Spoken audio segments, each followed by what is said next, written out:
बोलो सियावर रामचंद्र की जय। राम कथा के रस के तुम भक्त रासुमति धीर, आई सुवासन करिए प्रभु तेज पुण्य कपिवीर। लखन सिया रामचंद्र की जय।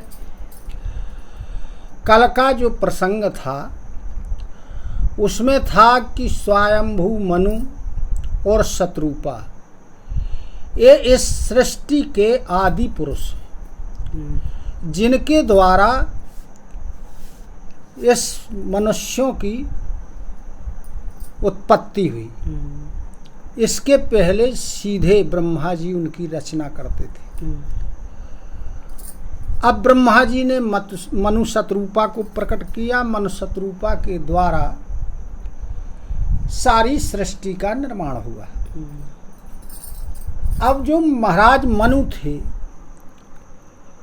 उनके 2 पुत्र हुए और 3 हुई पुत्रियां। 2 पुत्र थे उत्तानपाद और प्रियव्रत। उत्तानपाद के पुत्र हुए ध्रुव जो भगवान की भक्ति में बड़े प्रवीण हुए, और जो 3 कन्याएं थीं उनमें बड़ी थी आकुति, फिर देवहूति और प्रसूति। तो देवहूति जो दूसरे नंबर की कन्या थी उसका विवाह कर्दम ऋषि के साथ स्वयंभू मनु ने किया। अब कर्दम ऋषि ने विवाह के पहले जब स्वयंभू मनु पहुँचे विवाह के लिए, तो कर्दम ऋषि ने कहा कि मैं तुम्हारी कन्या के साथ विवाह अवश्य करूँगा, किंतु जैसे ही इसके संतान उत्पन्न होगी मैं इसका त्याग कर दूंगा और अपने तप के लिए चला जाऊंगा। तो कर्दम और देवहूति से पहले 9 कन्याएं उत्पन्न हुई। अब कर्दम जी जाने लगे वन को, तो देवहूति ने प्रार्थना की, निवेदन किया कि इन कन्याओं का विवाह कौन करेगा, कैसे होगा, आप चले जाएंगे मुझे बड़ी परेशानी होगी, अथवा कोई तो ऐसा हो जिसके द्वारा मुझे सहारा प्राप्त हो। थोड़ा रुक गए कर्दम ऋषि। फिर भगवान कपिल देव का जन्म देवहूति से हुआ। कपिल देव जो भगवान का अवतार थे, 24 अवतारों में इनकी गणना होती है। इन्होंने सांख्य शास्त्र का उपदेश अपनी माँ देवहूति को दिया। अब स्वयंभव मनु और शत्रुपा ने अपने पुत्र को जबरदस्ती राज्य दिया और बड़ी घोर तपस्या की। ब्रह्मा विष्णु महेश उनकी तपस्या देखकर कई बार उनके पास आए, उन्हें लुभाया कि आप वरदान मांग लो, लेकिन वो अडग नहीं हुए, अपना तप करते रहे। तब भगवान ने आकाशवाणी के द्वारा उन्हें कहा कि तुमने बड़ा तप किया है और तुम वरदान मांग सकते हो। अब जब आकाशवाणी को सुना स्वयंभू मनु ने, तब उनका शरीर पुलकित हो गया और जो तपस्या के कारण उनका शरीर दुबला पतला हो चुका था वो फिर से हृष्ट पुष्ट हो गया। यह कथा श्री शिव जी माता पार्वती जी को सुना रहे। आगे कहते हैं शिव जी पार्वती जी से, श्रवण सुधा सम बचन सुनी, पुलक प्रफुल्लित गात, बोले मनु करी दंडवत, प्रेम न हृदय समात, लखन सिया रामचंद्र की जय। जब अमृत के समान और आकाशवाणी के वचन स्वयंभू मनु शत्रुपा के कर्ण छिद्रों के माध्यम से यानी कानों के माध्यम से उनके जब हृदय में पहुँचे तो उनका शरीर सारा पुलकित हो गया। तब महाराज मनु दंडवत प्रणाम करते हुए और प्रेम से कह रहे हैं, जो प्रेम है उनके हृदय में समा नहीं रहा। और कहते हैं कि सुनु सेवक सुर तरु सुर धेनु विधि हरिहर वंदित पद रेनु सेवतो सुलभो सकल सुखदायको प्रणत पालो सचराचर नायको। कहने लगे कि हे प्रभु सुनिए, आप जो हैं सेवकों के लिए कल्प वृक्ष के समान हैं और कामधेनु के समान हैं। कल्प वृक्ष और कामधेनु दो ऐसे हैं कि जो इच्छा की जाए वह इनसे प्राप्त हो जाता है। और कहते हैं कि जो आपकी चरणों की रज है वह ब्रह्मा विष्णु और महेश इनके द्वारा वंदित है, ये भी अपने सिर पर धारण करते हैं। जो आपके सेवक होते हैं, आपकी सेवा करने में लगे हुए हैं, उनके लिए आप आसानी से प्राप्त हो जाते हैं, उनको सुख देते हैं। शरणागत की आप रक्षा करने वाले हैं। और जो ये चर और अचर इसमें जीव हैं संसार में, तो सारे चराचर जीवों के लिए आप नायक हैं, यानी मुखिया हैं। जो अनाथ हित हम पर नेहु तो प्रसन्न होई यह वर देहु जो स्वरूप वश शिव मन माही जेहि कारण मुनि जतन कराही। कहने लगे कि हे अनाथों का कल्याण करने वाले, अनाथों के नाथ, यदि हमारे ऊपर आपका प्रेम है तो आप प्रसन्न होकर के यह वरदान दीजिए। कौन सा वरदान? कि जो आपका स्वरूप शिव जी के हृदय में वास करता है, जिसकी प्राप्ति के लिए मुनि लोग बड़े बड़े यत्न करते हैं,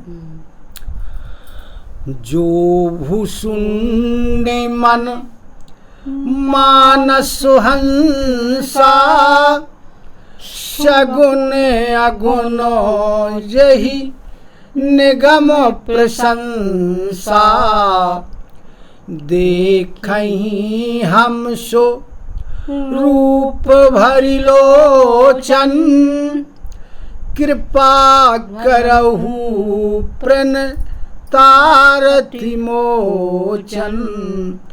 वह स्वरूप जो कागभुसुंड जी के मन रूपी मान सरोवर का हंस है, यानी कागभुसुंड जी के हृदय में जो वास करता है। वेद जिसका अगुण और सगुण के रूप में वर्णन करते हैं और जिसकी प्रशंसा करते हैं, हम वह आपका स्वरूप नेत्र भर के देखना चाहते हैं। इसलिए हे शरणागतों की रक्षा करने वाले प्रभु, आप हम लोगों के ऊपर कृपा कीजिए। दंपति वचन परम प्रिय लागे मृदुल विनीत प्रेम रस पागे भगतो वत्सल प्रभु कृपा निधाना विश्वासो प्रगटे भगवाना। तो मन शत्रुपा के वचन भगवान को बहुत प्रिय लगे। कैसे थे उनके वचन? बड़े कोमल विनय से युक्त प्रेम के रस से सने हुए थे। भगवान भक्तों पर कृपा करने वाले हैं, कृपा के निधान हैं, और विश्वास जब व्यक्ति को होता है तो वो प्रकट होने वाले हैं।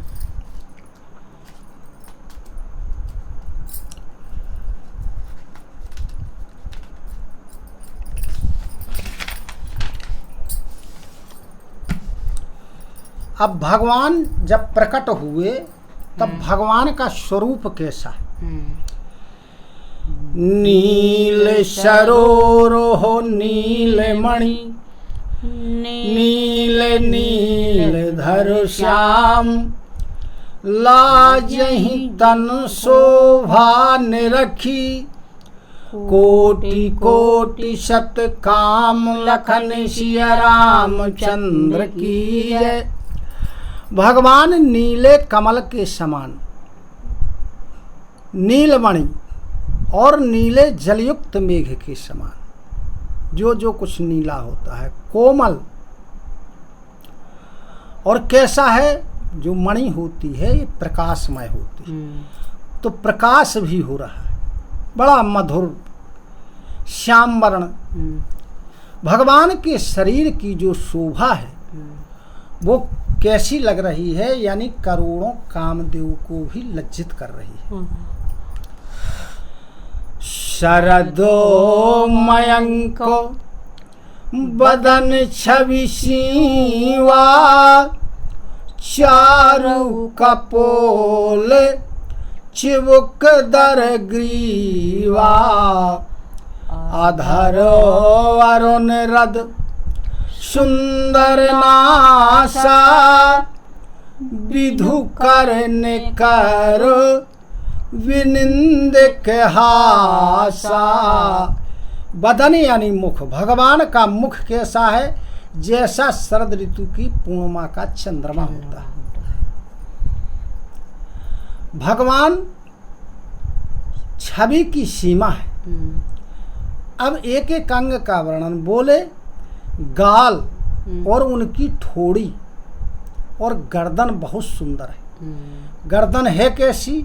शंख के समान उतार चढ़ाव वाली।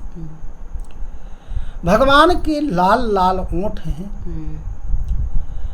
दांतों और नाक की अत्यंत शोभा है, अत्यंत शोभनीय हो रहे हैं। और भगवान की जो मुस्कान है, उनकी जो हंसी है, वो चंद्रमा की किरणों को भी फीका करने वाली है। नवअंबुज अम्बक छविनी की चित्तवनी ललित भावती जी की। भ्रकुटी मनोज चाप छविहारी तिलक ललाट पटल दुथिकारी। अब जो भगवान के नेत्र हैं वो कैसे हैं? कमल के समान, जैसे खिला हुआ कमल होता है वैसे भगवान के नेत्र बड़े सुंदर हैं। और भगवान की जो चितवन है वो मन को बहुत लुभाने वाली है। भौहें भगवान की कैसी हैं? टेढ़ी हैं। जो कामधेव का जो धनुष होता है उसकी शोभा को भी हर ले रही हैं। भगवान के ललाट पर तिलक लगा हुआ है जो बड़ा प्रकाशवान है। कुंडल मकर मुकुट सिर भ्राजा कुटिल के से जनु मधुप समाजा। और श्रीवस्त रुचिर वनमाला पद के हारो भूषण मणिजाला। भगवान के कानों में मछली के आकार के कुंडल, भगवान के सिर पर मुकुट शोभायमान हो रहा है। भगवान के बाल कैसे हैं? टेढ़े हैं, बड़े घुंघराले बाल हैं भगवान, और बड़े घने बाल हैं। मानो ऐसा लगता है जैसे भौरों का झुंड लगा हुआ। भगवान के हृदय पर श्रीवत्स का चिन्ह है। सुंदर वरमाला, रत्न जटित हार और मणियों के आभूषण भगवान को शोभित हो रहे। के हरि कंधर चारु जनेऊ बाहु विभूषण सुंदर तेऊ, करी करो सरस सुभग भुज दंडा, कठिन संगो कर सर को दंडा। भगवान की गर्दन यानी कंधे कैसे हैं? सिंह की जैसी गर्दन।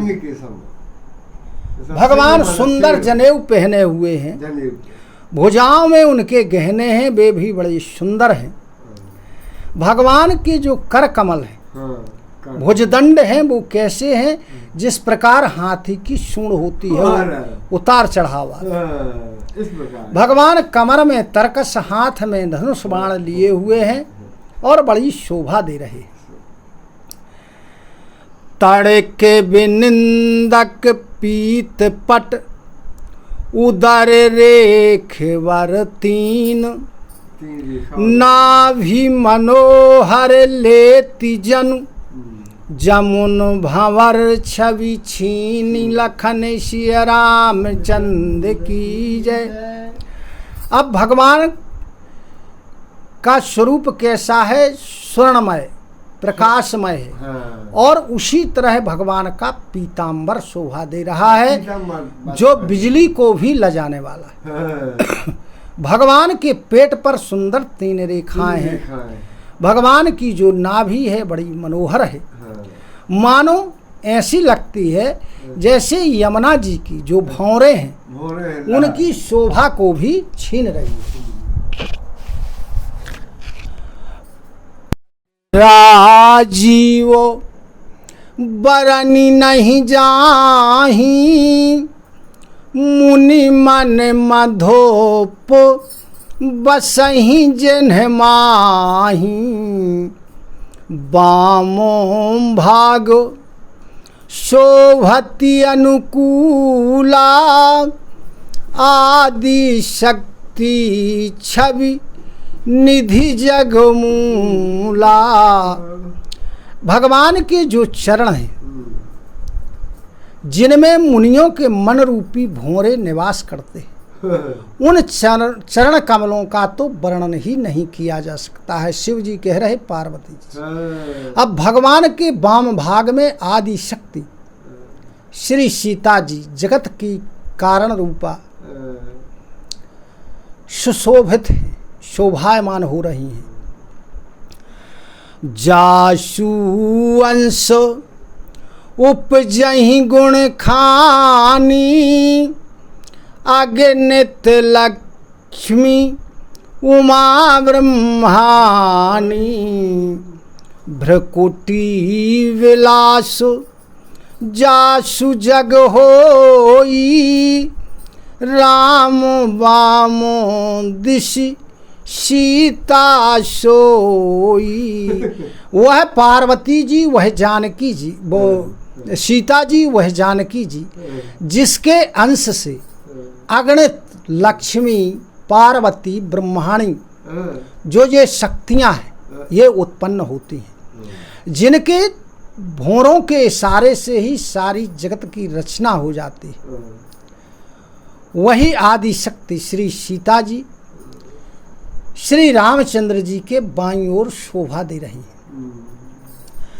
छवि समुद्र हरि रूप बिलो की, एक टक रहे नयन पटरो की, चित वहीं सादर रूप अनूपा, तृप्ति न मानहि मनु शतरूपा। भगवान का जो शरीर था, उसकी शोभा थी, उसको देख करके मनु और शतरूपा एक टक रह गए। उनकी आंखों की पलकें ही नहीं झपक रही और ऐसा सुंदर स्वरूप का दर्शन करते हुए उनका मन तृप्त ही नहीं हो रहा है। हरसो विवसुतन हरस व्यवस्था दशा भुलानी परे दंडो एव गही पद पानी सिर पर से प्रभु निज कर कंजा तुरत उठाए करुणा पुंजा। अब वो क्या है, आनंद के बस में हो चुके, इतना आनंद हो गया मनुष्य रूपा को कि अपने शरीर की भी सुधि कोई भूल सुध नहीं रही। और बड़ा धरती में लौट करके दंडवत प्रणाम कर रहे हैं, भगवान के चरणों को पकड़ लिया वाह। और अपना सिर भगवान के चरणों में लगा दिया। लगा लिया। भगवान ने जब देखा तो उन्होंने तुरंत ही उनको उठा लिया। बोले कृपा निधान पुनि बोली कृपा नहीं। अति प्रसन्न मोहि जानी मांगहु बर जोई भाव मन महादानी अनुमानी लखन सिय रामचंद्र की जय। जो मांग लो तब कृपा के निधान श्री रामचंद्र जी कहने लगे कि हे मनु, मुझे तुम अत्यंत प्रसन्न जानो और मुझको महादानी समझ करके जो तुम्हारे मन में आए, चाहो तुम्हारे मन को अच्छा लगे, वही मांग। वह वरदान मुझे से मांग लो। कथा विसर्जन होते है सुनहु वीर हनुमान जो जन जहाँ से आए हो सो तहाँ करो पयान। श्रोता सब आश्रम गए शंभु गए कैलाश रामायण मम हृदय में सदा करहु तुम वास। लखन सिय रामचंद्र की जय। उमापति महादेव की जय। पवन सुत हनुमान की जय। बोलो गुरु गोविंद की जय हो। जय जय सीताराम जय जय राधे श्याम। नमः पार्वती पते हर हर हर महादेव।